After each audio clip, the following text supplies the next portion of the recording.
What's up, guys? Welcome back to my channel. Today I'm going to be doing a review of this Centerpoint 6-20 rifle scope.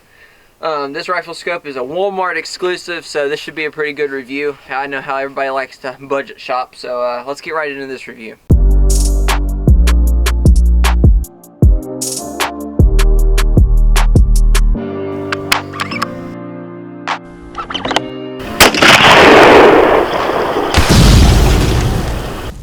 Alright guys, like I said before the intro, we're going to be doing a review of this Centerpoint 6-20 rifle scope. Alright, so this rifle scope is a Walmart exclusive. You could probably find it from 60 to, I'd say, about 80 bucks. I'm not exactly sure, but I know it's a real good budget scope that for those that are not for the more expensive Vortex Leopolds, this is something you'd be looking at.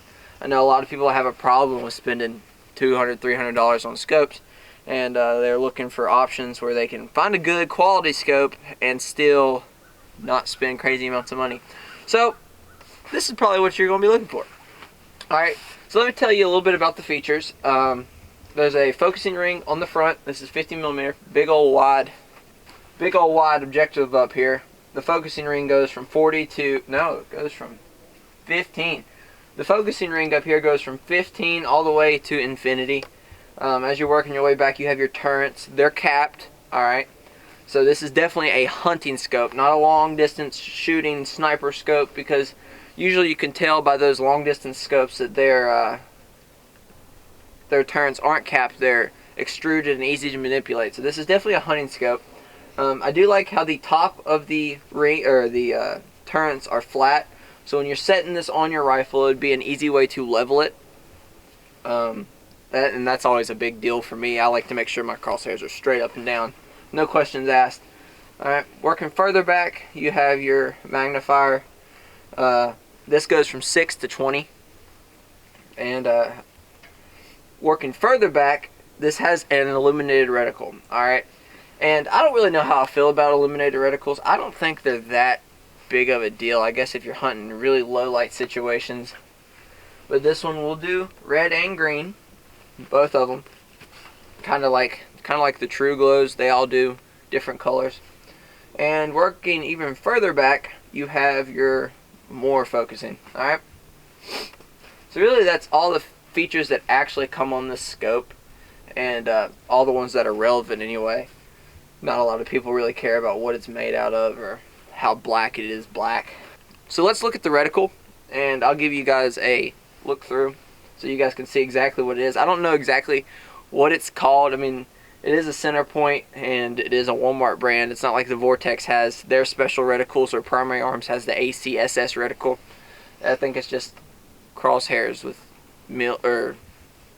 holdovers in it, but I'll flip the camera around so you guys can see it. So guys, there is the reticle. I don't know how well you can probably see it pretty good right there, with the flare in it. There's the reticle, and so there's the reticle, and as you saw, it does have the holdovers in it, which is nice. This isn't a first focal plane scope; it's the second focal plane scope. So as you rotate your zoom in, your crosshairs don't change size, so it remains the same, and whatever you sight it in at is what I would use your holdovers at.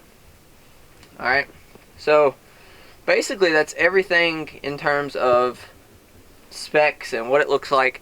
Now I'm going to tell you how I feel about it after I've shot it. So I've already shot it prior to making this video, and I thought I did pretty decent. It was dead on. The guy that owned this had sighted it in, and he had said that it had worked pretty well for him, and he didn't have any problems, that the turrets didn't track at all, or didn't have a problem tracking, which is good. I'm not going to go messing through it.